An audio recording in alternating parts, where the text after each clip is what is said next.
So the deal is fall break starts tomorrow, but this is New Mexico, so it really started yesterday. And all right, so are there any questions? All right, no immediate questions. Let me first review the Wick's theorem that I screwed up last time. In fact, the remark of the student back there, which I said was brilliant, was in fact better than Schwartz's treatment. So let me just review that for you quickly, and then get on to other things. So, once again, normal ordering means normal order is A daggers, then A's. And the thing about normal ordering is that it's normally written with two dots. So you can have some bunch of A's, A daggers, A's, A daggers, more A's, and so forth. And if you put the normal ordering on it, what you mean is that you've got that this is a bunch of A daggers and then a bunch of A's.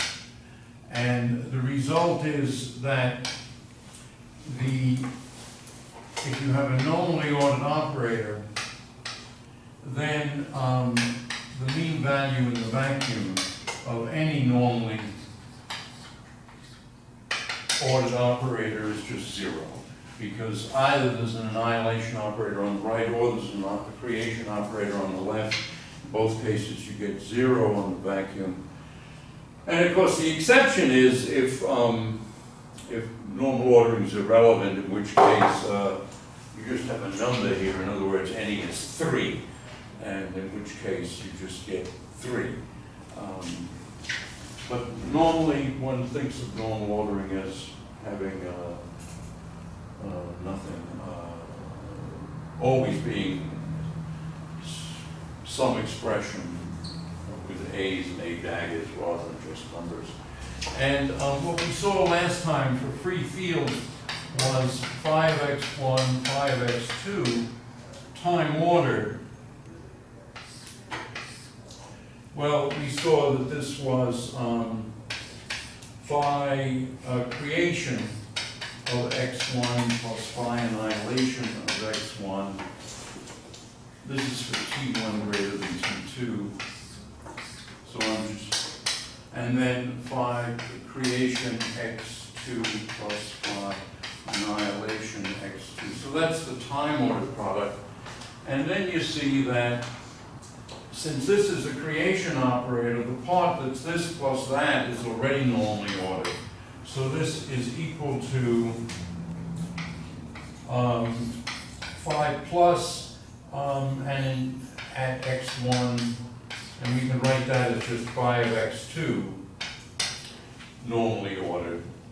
So this is that plus plus 2 extra terms, and the extra term is plus phi minus of x1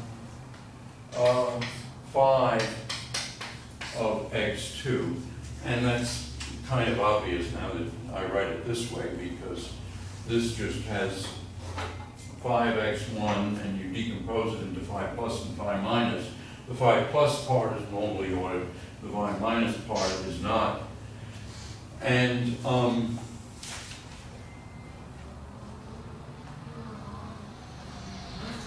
so what we can do to normally order it is to add a term, in other words, that is, we can add phi minus,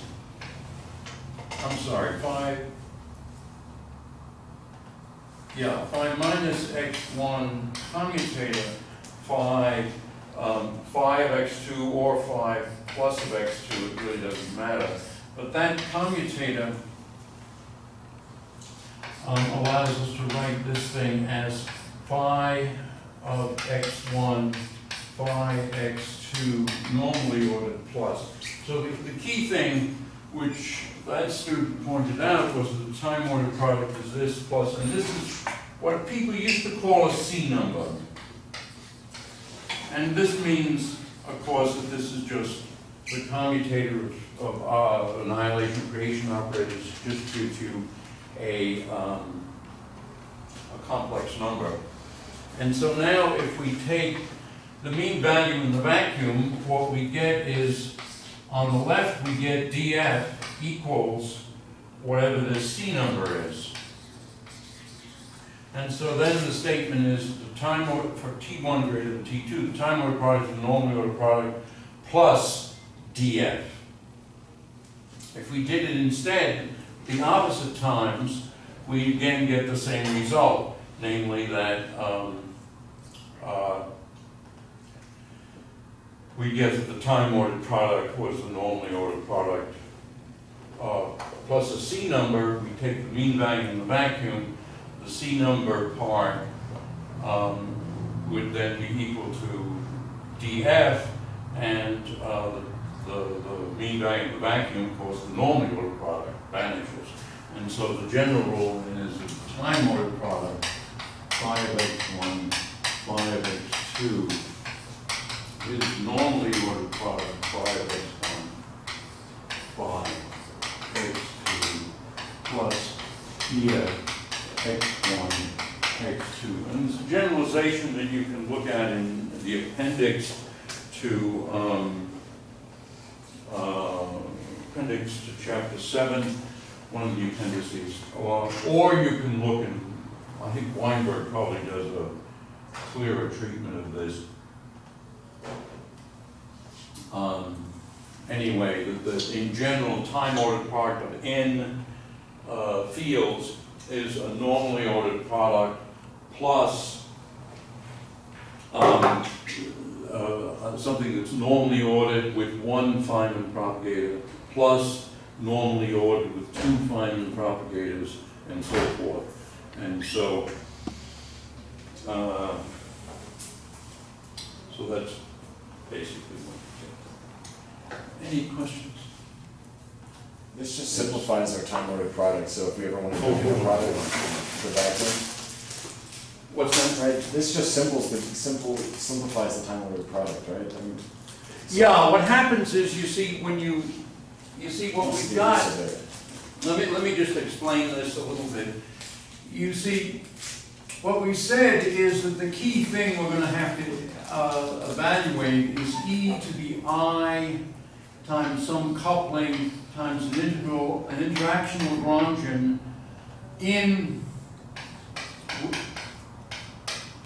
which is some function of the fields d4 of x, and this thing is time ordered, and this thing has the free field time dependence. So when you expand this, you're going to get things like time ordered product integral d4 of x1, d4 of x2, d4 of xn, time ordered product let me just call it Li of x1, Li x2, and so forth.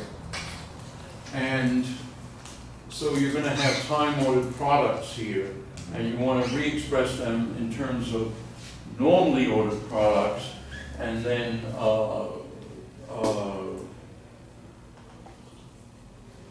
Feynman propagators. And what happens is the normally ordered products act on the initial states and the final states and basically have to match them. And then the Feynman propagators then give you the intermediate lines. So the thing looks like this, these say incoming particles, outgoing particles, although for practical purposes, let us just look at 2 by 2. And so you're going to have a couple of annihilation operators here and a couple of creation operators there, and then in between you're going to have things like that, and well, possibly just that in the very simplest case. Now, I sent you all the solution to problem 5.3, latexed it up. Does anybody here want to see a little bit of discussion of that? Or should we just, yes? Okay. It turned out, I thought it was going to be a snap homework problem. I thought that you could just, you know, plug into phase space, turn a crank. If worst comes to worst, you do 5 minutes of Mathematica and you're done. It actually turned out to be considerably overcomplicated. All right, let me describe what's going on with this particular thing. First of all, the rate, of course, is integral 1/2 energy of the muon matrix element squared, and then d ellipse, Lorentz invariant final state. And so this is an integral 1/2 mu n squared, and this is a product of the three possible final states, d cubed pj 2 pi cubed 1/2 ej, and then we get the 2 pi to the 4th delta 4th of all the incoming and outgoing momenta. It's 4 momenta, right? Huh? 4 momenta. Yes, Yeah. that's why it's d4th. Yeah, of course. Yeah, when I say momentum, I often will mean 4 momentum, and sometimes I'll mean 3 momentum. But all right, we have a formula for that, m squared, and so this is integral 1/2 e mu. This is 32 g Fermi squared, m mu squared minus 2 m mu e nu e, m mu e nu e, and we can pull out d cubed p nu e over 2 pi cubed 2e nu e, and then we have the other two, j equals 2 to 3 of d cubed pj 2 pi cubed 1/2 ej, and then 2 pi to the 4 delta 4 of all the p's. All right, so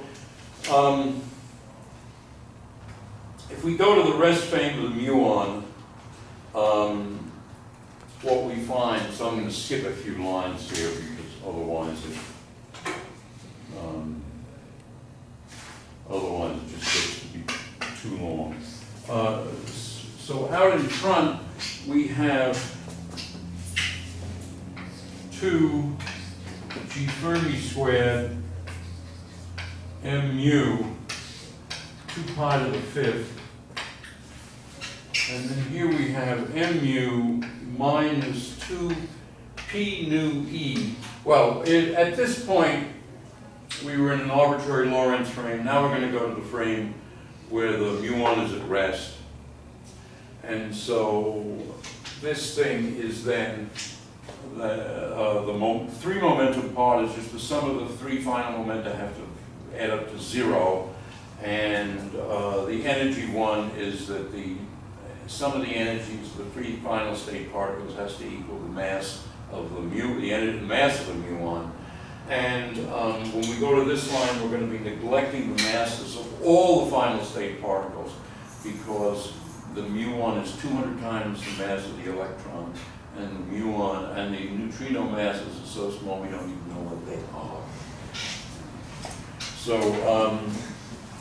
we have this expression, d cubed p nu e,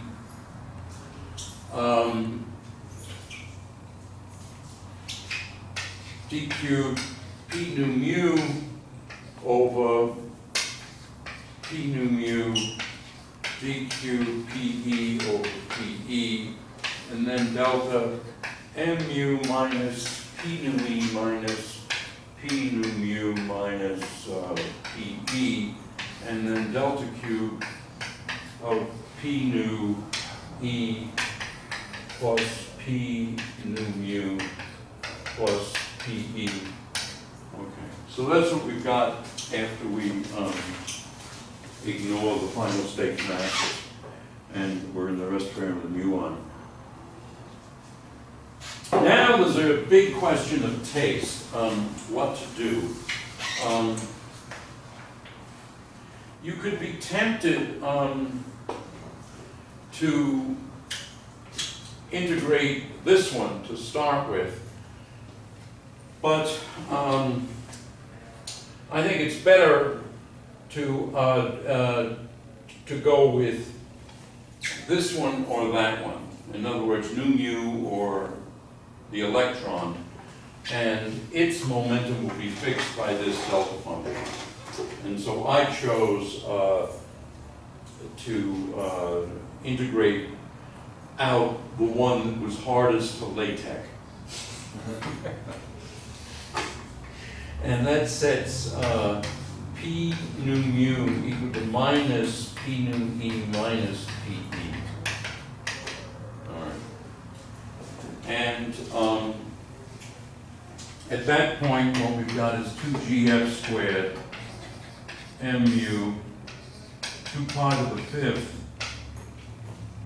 integral mu minus 2p nu e d cubed p nu e, and now we've got this p nu mu here. Well, that's equal to p nu e plus pe vectors, d cubed pe over length of pe, and now we just have delta of mu minus p nu e plus pe minus p nu e minus pe. So momentum without an arrow means that it's the length of the free moment.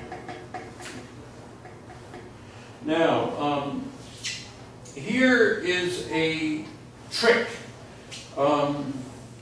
As you know, you've got a lot of freedom in choosing what coordinate system you're going to work in. And so the thing that I chose to do was to set, to imagine that P hat E is Z hat. In other words, to imagine that the electron, final electron is moving in the Z direction.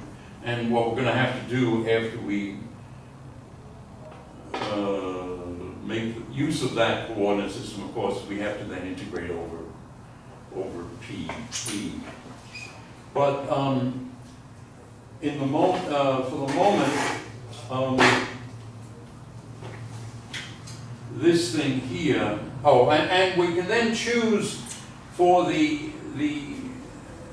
for P nu E, we can say that P nu E makes an angle theta with PE and an azimuthal angle phi. And the azimuthal angle doesn't play any role in the problem at all. Okay.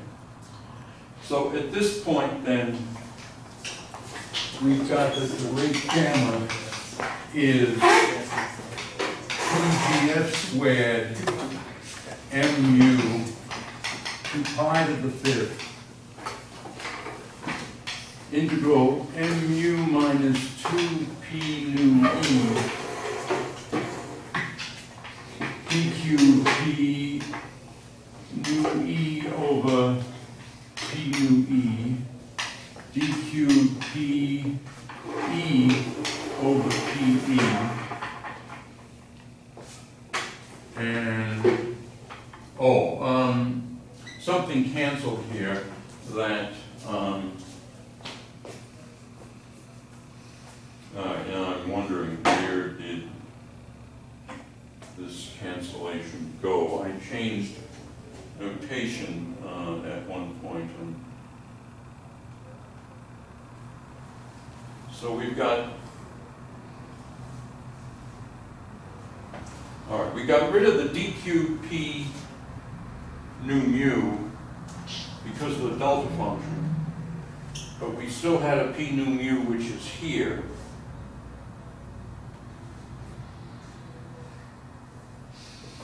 And I seem to have lost it.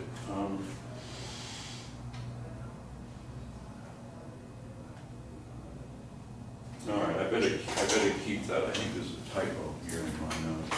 So it should be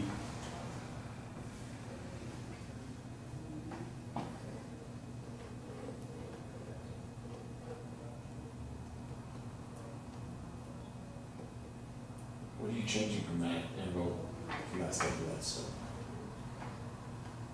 what's that? What are you changing from that stuff to that stuff? Yeah, that's I'm going from. Well, I haven't finished writing this. All right, let's see. The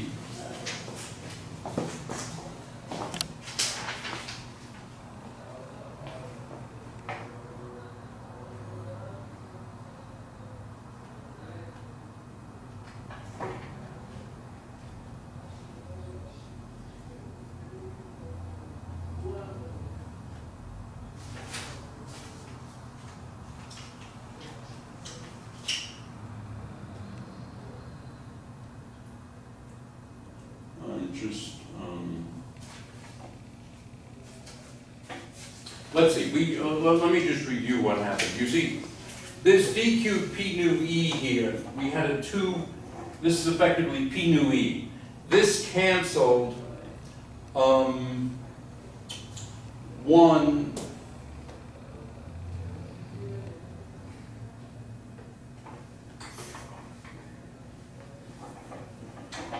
This canceled this guy. So this canceled this guy and left us with that. And then we were like this. Then this went away because of the delta function. And then this one went here, that one is there. So I think everything here is fine. And that's this equation. All right, now this p nu e plus pe is the square root of p nu e squared plus pe squared, and then the dot product, and that's 2 p nu e pe cosine theta because we chose theta to be the angle between them. But now what's the rest of this? The delta function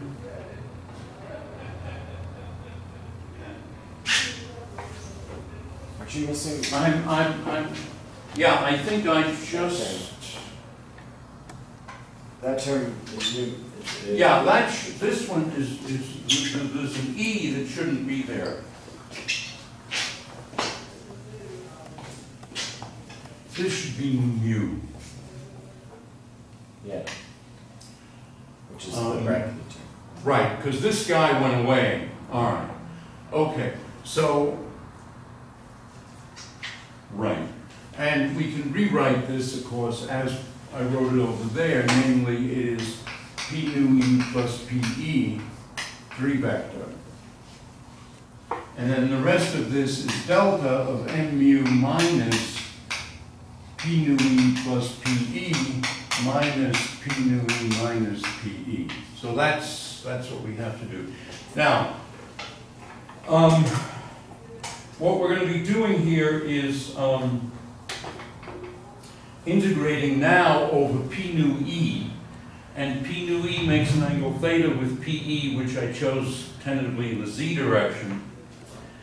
And so what we've got here next is 2gf squared mu to pi to the fifth and mu minus 2p nu e. And so this thing is going to be p nu e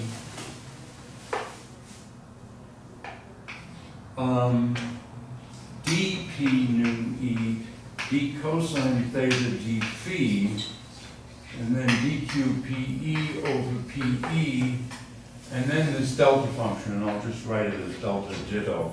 But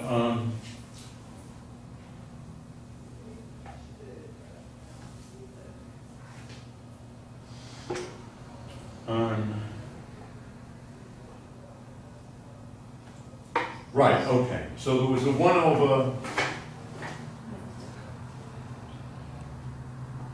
what I'm puzzled about here is I once again got this p nu e here.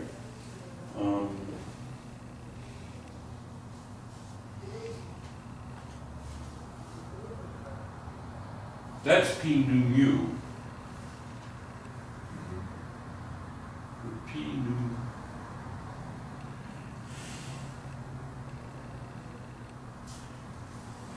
There are so damn many subscripts here.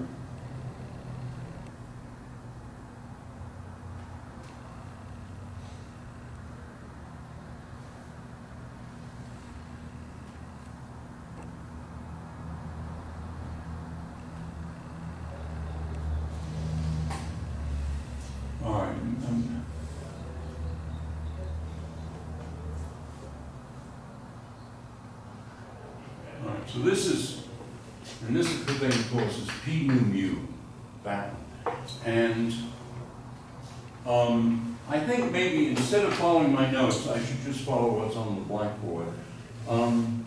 This is then p nu e squared, dp nu e, d cosine theta d phi, dq pe of that delta function, and then we have a p nu mu here, which is just that thing.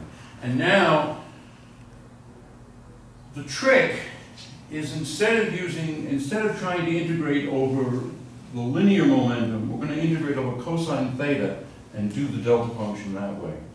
So the delta function will determine that. And the reason is that the partial derivative of the argument of the delta function with respect to, in fact, maybe I should write this out then, this instead of writing it as delta ditto.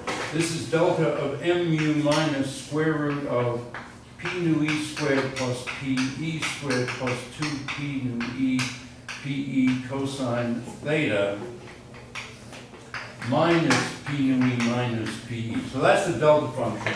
Now we take the derivative of this with respect to cosine theta. Turns out it makes things a lot simpler, because that derivative, or let us say the absolute value of the derivative d cosine theta of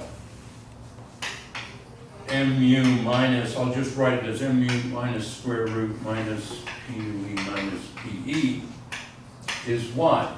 Well, it's going to be 1/2 this structure to the minus 1/2, so it's square root of all of that, p nu e squared plus pe squared plus 2p nu e pe cosine theta, and then what multiplies that is p nu e pe, but this is just p nu e pe over p nu mu. And so the absolute value at least is that. And so now we get rid of the delta function, but we divide by this. And so at this point what we've got is gamma is equal to 2 gf squared mu over 2 pi to the fifth integral mu minus 2p nu e p nu e dp nu e d phi, and now divided by that we get p nu mu over p nu e pe. And what happens is that this turns out to be 4 gf squared mu over 2 pi cubed integral m minus 2 p nu mu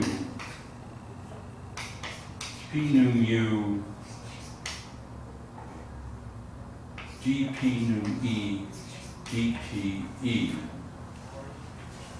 So the phase space has become really simple, and notice that it's essentially uniform in p nu e and pe apart from this factor. And in this expression, p nu mu is mu minus, in other words, p nu mu is m minus p nu e minus pe. This is actually pe here. I don't know how.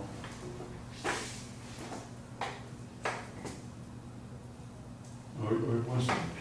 No, yeah, that's p nu e. So this is actually p nu e here.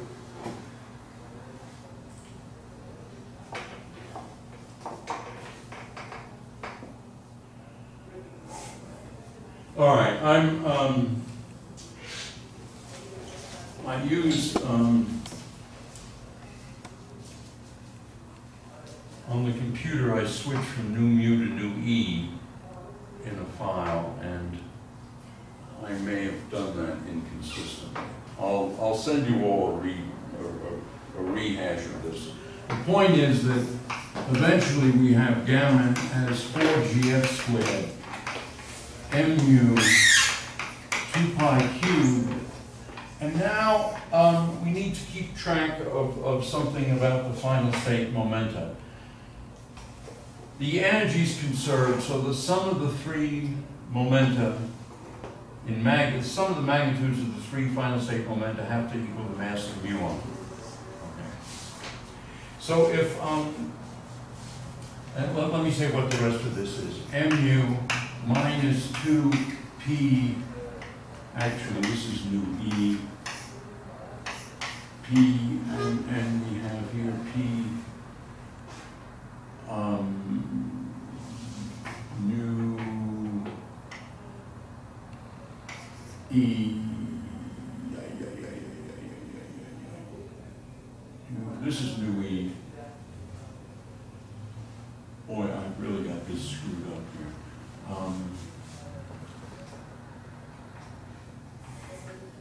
I have dp nu e, dpe, those are the 2 final variables, and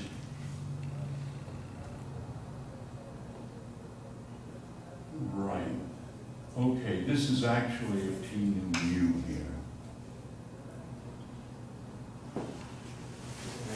Didn't we integrate that out first? What's that? We integrated that out first over there at the delta function. Right, but we still use it as an abbreviation for a complicated square root. Oh, that's right.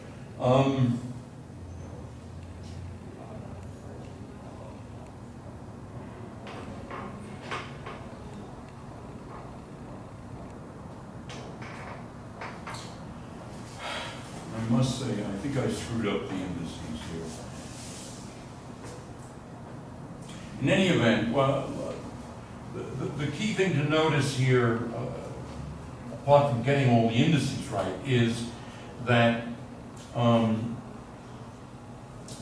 PE is less than or equal to mu over 2, because if 2 of the 3 final state particles had all the momentum, they would have to be equal and opposite, and then their momenta would have to be at most mu over 2.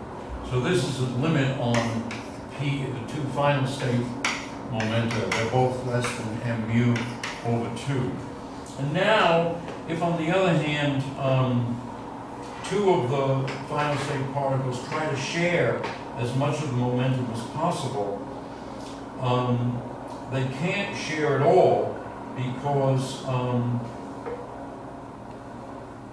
the sum of the three has to equal mu. And that means that PE plus P mu E has to be greater than or equal to mu over 2. So the final, let me get it right. So the final integral is, let me just rewrite this to give you the final integral. It's 0 to mu over 2 dp nu e, and now from mu over 2 minus p nu e to mu over 2 dp e, and now mu minus 2 mu minus p nu e minus pe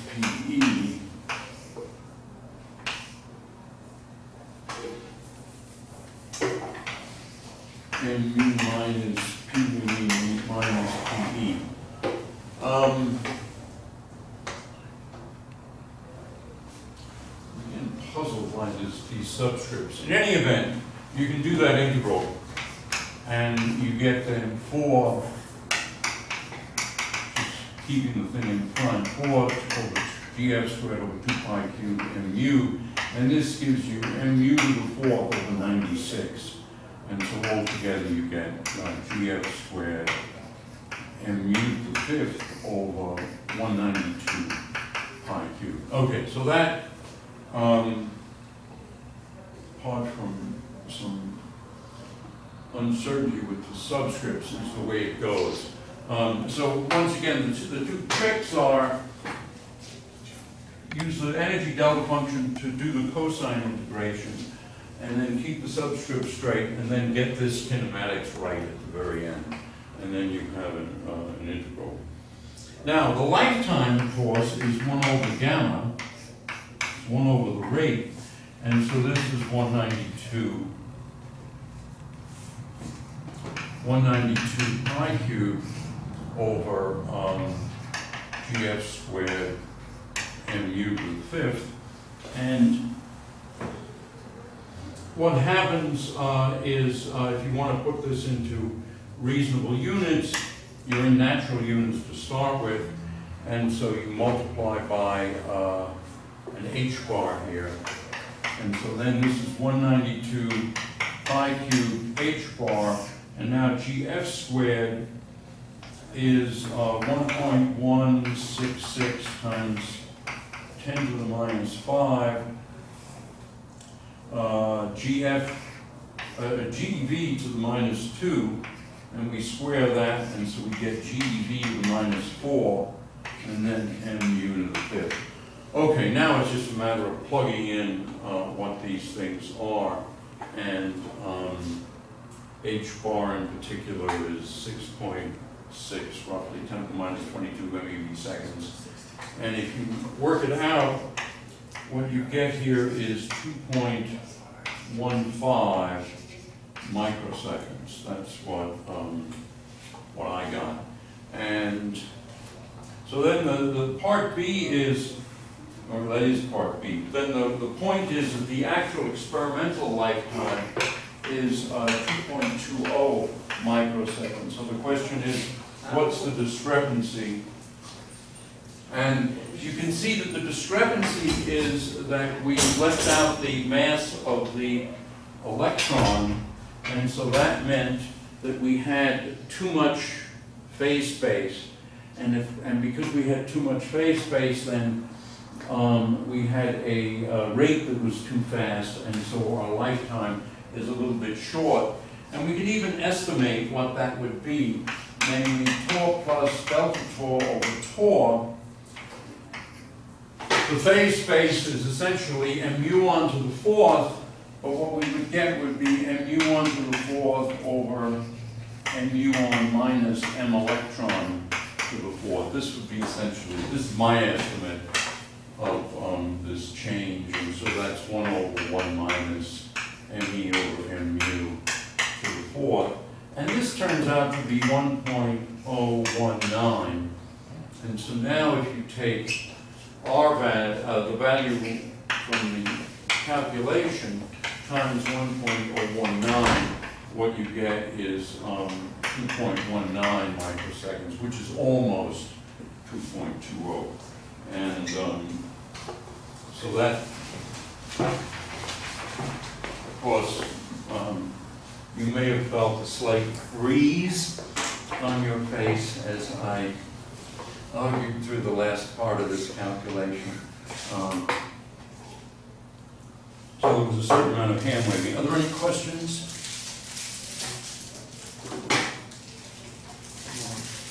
All right. Okay, let me now try to go on a little bit in the text there. And what I'm going to do is I'm going to describe Weinberg's way of thinking about some of these things. What? Nothing. Right now, Huh?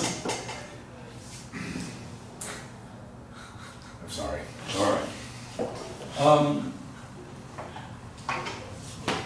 If you have massive particles, so m greater than 0, and you have some unitary transformation, momentum p, z component of spin sigma, then you can think of this as under the Lorentz transformation takes the momentum p into lambda p, and so you get a square root of the energies.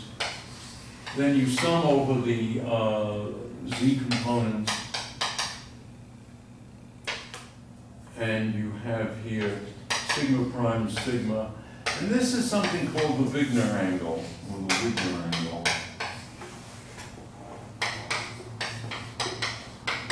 All right, so that's how a single particle behaves under a Lorentz transformation.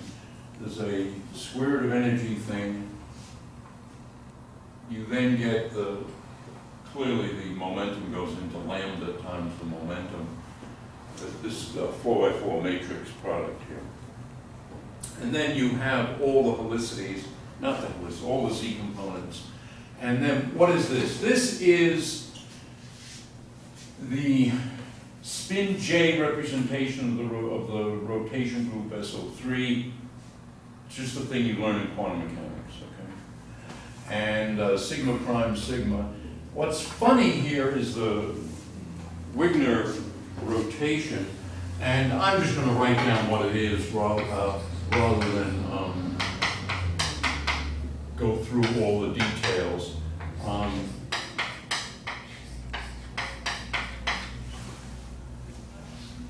All right, so let me explain. Lambda is our original Lorentz transformation.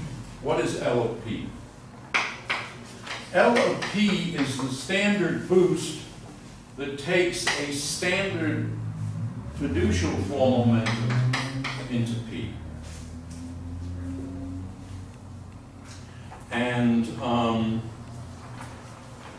the canonical choice of K for a massive particle is just m 0, 0, 0. So it's a particle at rest. And then the standard boost, L of P, is R of P hat.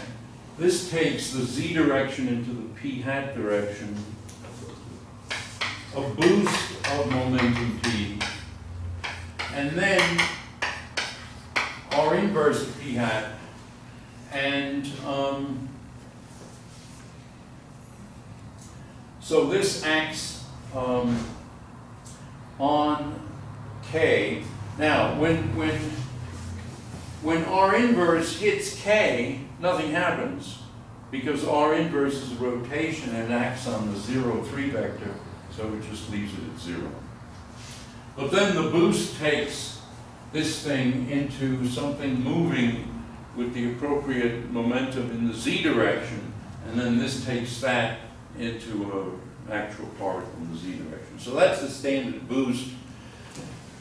And then Wigner's insight, 60, 70 years ago was, it was 1939 actually, was that this would be the thing that would occur there. Okay. And, all right. And so once you know, see, Weinberg takes the view that the particles are the basic things, and you're making the fields out of the particles.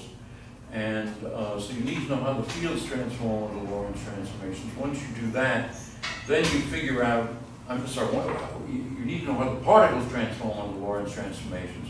Once you figure that out, then you can take, you can define creation and annihilation operators, and you can know, this tells you how the creation and annihilation operators transform. And once you know that, you can then figure out how the fields should transform. So let me say how we want the fields to transform, namely under a Lorentz transformation lambda translation by A, the field should go like this.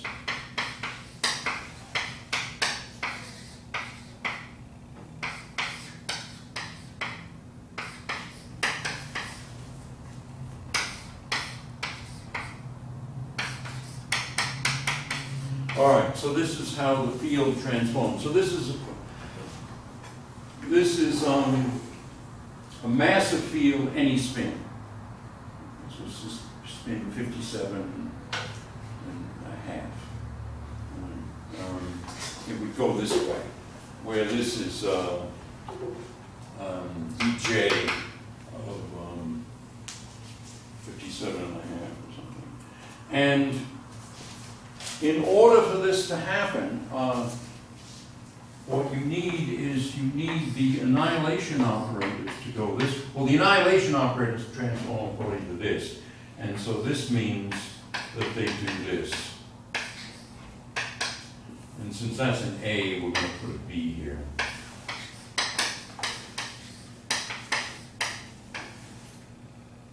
Lambda P dot B square root lambda P 0 P 0. Sum on Z component of spin, J of whatever the spin is, sigma sigma bar, W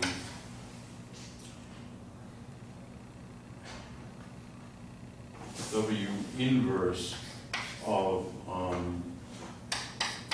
lambda P, A of P lambda sigma bar. I'm a little puzzled about this W inverse. I just wonder whether my pen slipped there. Which one? I didn't bring Weinberg's book here, did I? No.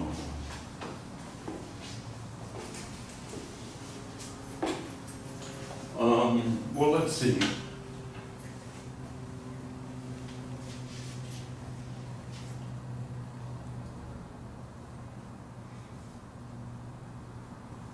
This thing is a rotation. This would be the inverse rotation. So that's, I guess, what that is. And for the adjoint, I don't think it's worth writing down. It's just you take the Hermitian adjoint of this equation. And this works for any spin positive mass. Now, for most fields, you can take the limit and let the mass go to 0, no problem.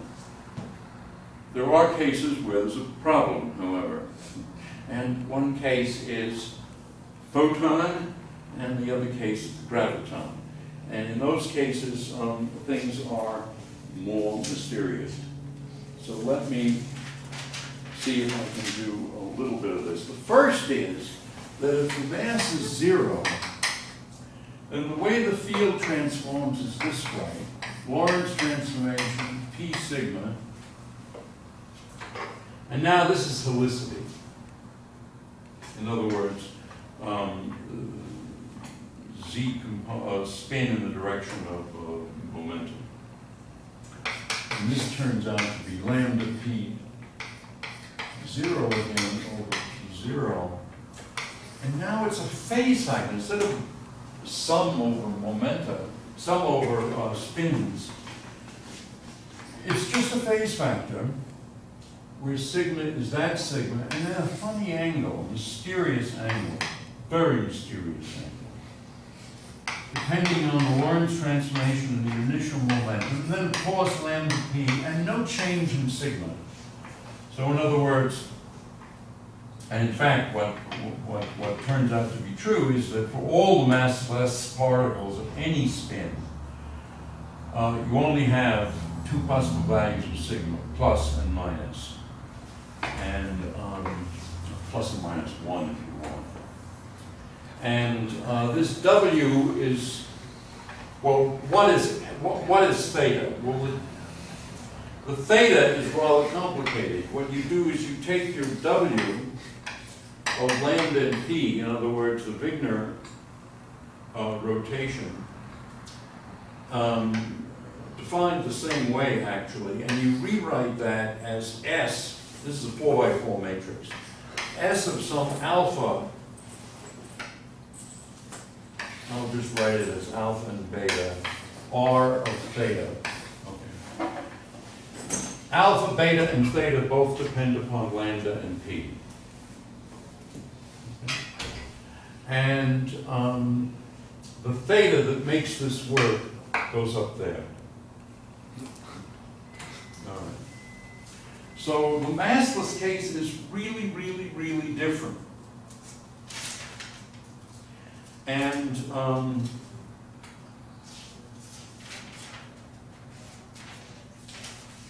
right, so let me just say a little more about the massive case. In the massive case, I think I can use some blackboard here. We can let psi L of x be a sum over these spin indices, integral dqp, and then e to the minus I px, and I'm sort of I'm Schwarzizing Weinberg here. UL of p and sigma, A of p and sigma. So let's imagine that 2 pi cubed is underneath the dqp. And then plus VL of p and sigma, e to the I px. Okay. All right, so,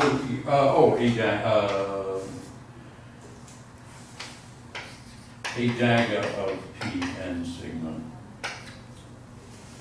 Or one could have a dagger of the conjugate product. So this could be creating the antiparticle, depending on, that's another issue that is not hard to understand, but the fundamental particles are the ones that are neutral, and so we can take linear combinations, complex linear combinations of these at equal mass, and then we can make the charged particles.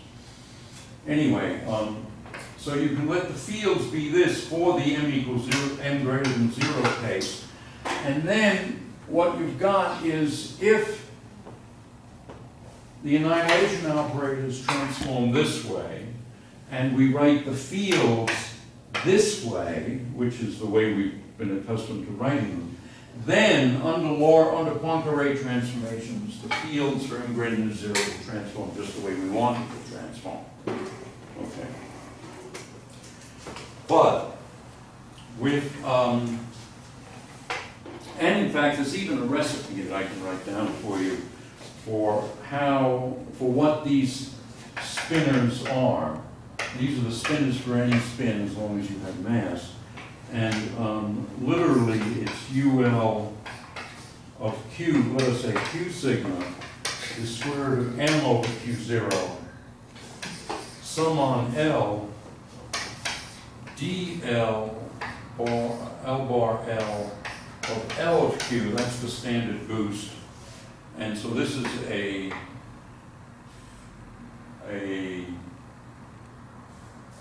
representation of the Lorentz group. This then will be non-compact.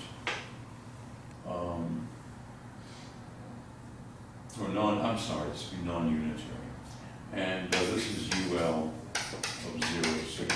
Okay. And a similar expression for the V's. In fact, the expression is essentially identical, V ditto V. So for the massive case, for any spin, everything it's a little bit complicated, but it's straightforward. But for the massless case, it turns out that something very interesting and mysterious happens. What happens is that try as you might to get all these things to work out the same way as in the massless case, what happens is that under a Lorentz transformation, you get, or under a Poincare transformation, the translation part is not a problem. A mu of x, u inverse of lambda and a, it first of all turns into something that you expect, namely d mu nu of lambda inverse a nu lambda x plus a. But there's another term, and it's d mu omega of x and lambda. So it's the derivative of something that depends upon space, time, and the Lorentz transformation. So in other words, if you have a massless field, and again we're talking massless vector or tensor field, so the photon or the graviton, under a Lorentz transformation, you get the thing you expect, and then you get a gauge transformation. Or in the case of g mu nu, you get two derivatives. And so this is quite interesting, and in particular, it means, so let me just jump and then come back. This means that if we compute something, some amplitude that might involve one photon, say one external photon, then we would expect it would have a polarization vector epsilon mu mu. It would look like that to be Lorentz invariant. On the other hand, under Lorentz transformations, what happens is, you see over here, where was it? Yeah, over here I said what happened under Lorentz transformations for massive fields. Well, what happens is the spinners, or polarization vectors, whatever you want to call them, just get multiplied by the normal the matrix that represents a Lorentz transformation, and there's a scale factor. Here, because the gauge field, well, here, if you try to do that for m equals 0, you find that doesn't happen. Instead, epsilon mu prime is some d for a Lorentz transformation times epsilon mu plus some p mu. In other words, it's something involving the moment. It's something proportional to the momentum. P mu times x, no, not x, but alpha, say. And that means then that under a Lorentz transformation, this m goes to m prime, which is some epsilon prime mu plus p mu alpha times m mu. Well, and in fact I should say m mu prime, whatever this is under a Lorentz transformation. Well, the epsilon prime m mu prime is Lorentz invariant, but this one is an extra factor. And so what you've got to have to make the whole thing Lorentz invariant is you have to have the p mu m mu is equal to 0. And this is something that's called Ward's identity, named after a man named Ward. I once met him in the Albuquerque airport.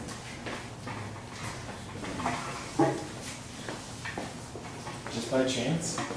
What? By chance, you said?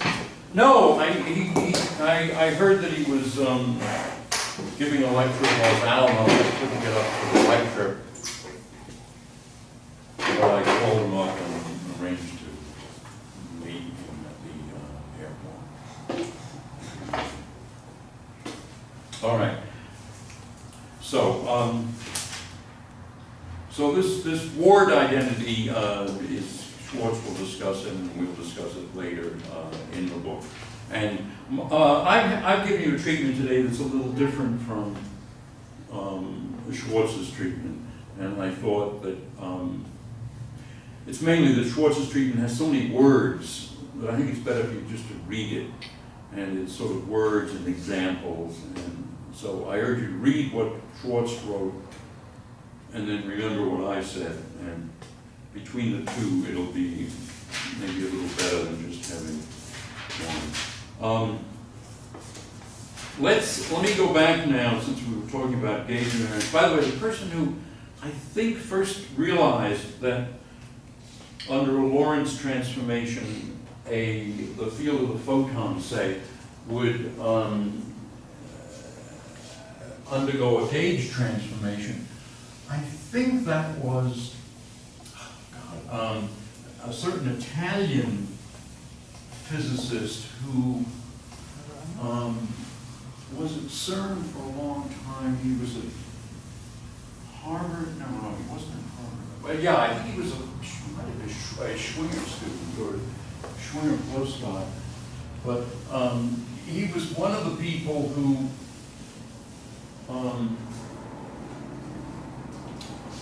invented supersymmetry. He was one of the original supersymmetry people. Zumino, right? The two Europeans who invented supersymmetry were Wess and Zumino. Wess a German and Zumino Italian. I guess they were at CERN. And then there were a couple of Russians who invented it before anybody, but of course it was in the Soviet Union and written in Russian and hard to read.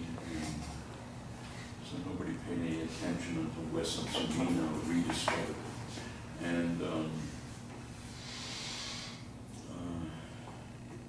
Zumino then married a gorgeous woman who was Sidney Coleman's secretary at Harvard. Well, actually, she was the secretary shared by Coleman Schwinger, gorgeous woman, long red hair. And then time went on, he divorced her and married a blonde. He was also very attractive. What it was about Zumino that made him Are you sure you want to go on record as saying these things? Anyway, no, I'm not, I just don't know. I guess if you're going to do romance, it's better to be Italian. Okay, gauge symmetries. Now, gauge symmetries, of course, are local symmetries, but if you have a local symmetry, you also have a global symmetry. And so a gauge symmetry means you have a not only local, but also global symmetry. And a global symmetry is enough to give you a conserved current. So these gauge theories all have conserved currents. So let me Schwartz does the example of a scalar complex field. I'm going to do something closer to standard QED. So F mu nu plus, and psi bar d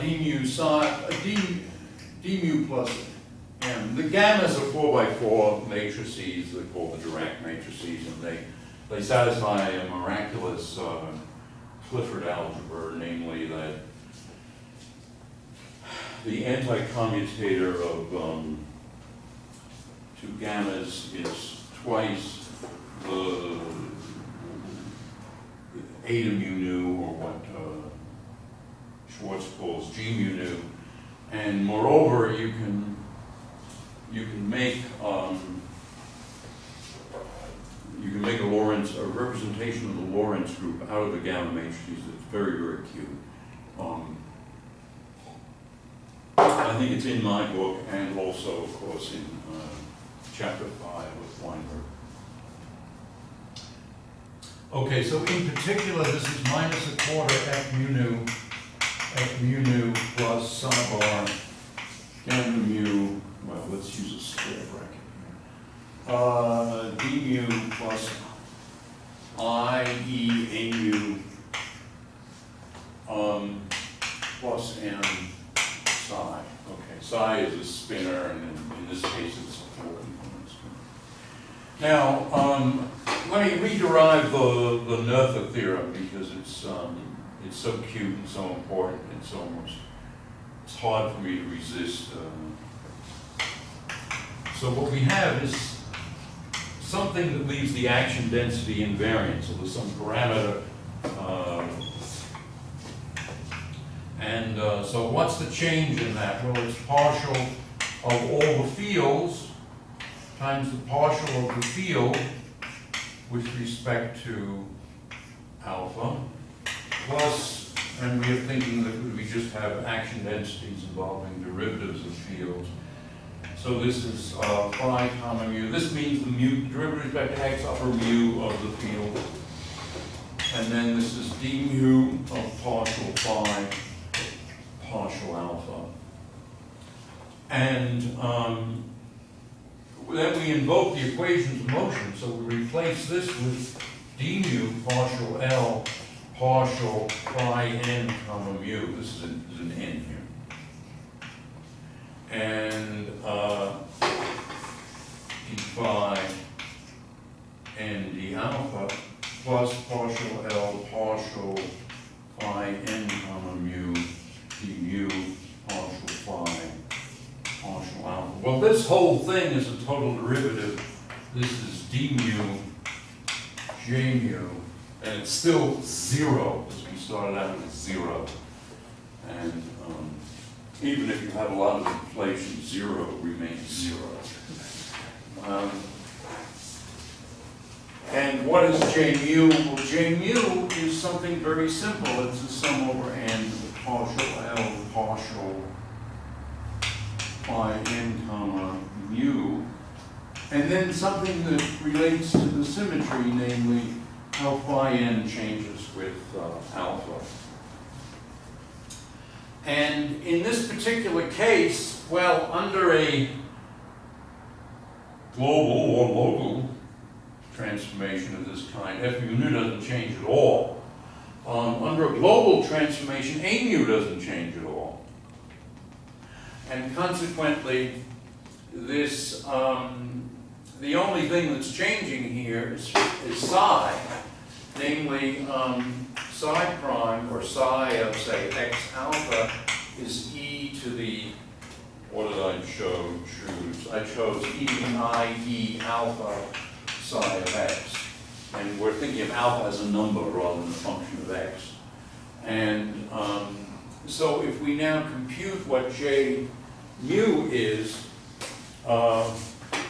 we see it's the derivative of the Lagrangian with respect to psi comma mu times partial psi partial alpha.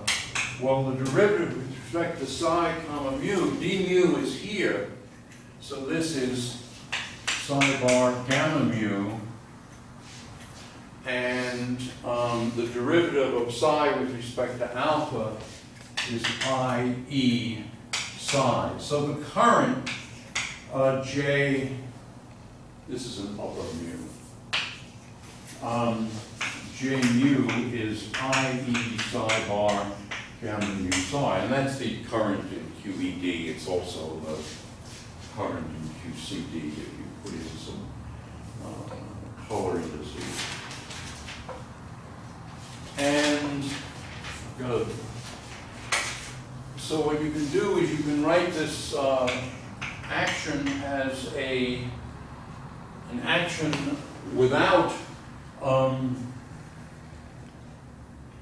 the coupling between the current and the fields, and then it's that plus J mu, A mu, say, where L0 is this with A mu equals 0. And so L0 is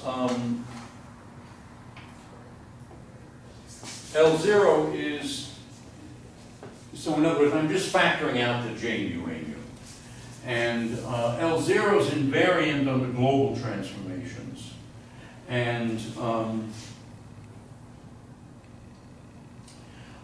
so what happens to L0 if we make a small transformation, a small gauge transformation that's that does depend upon space-time? Well, then it has to involve the derivatives of alpha, because if alpha were a constant, it would be 0. The change would be 0. So it can only involve the derivatives. So it's the derivatives times R mu, times some R mu. And in particular, if we look at how the how L0 in this QED case changes, what we see is that dL0, well, what is it? The change due to that, due to now a space-time dependent one, is that this derivative will act on this term. And so what we will get will be I.E. psi bar gamma mu d mu alpha psi. So that will be the change in L0. And now what we see is this in fact is d mu alpha j mu, where j mu is this j mu.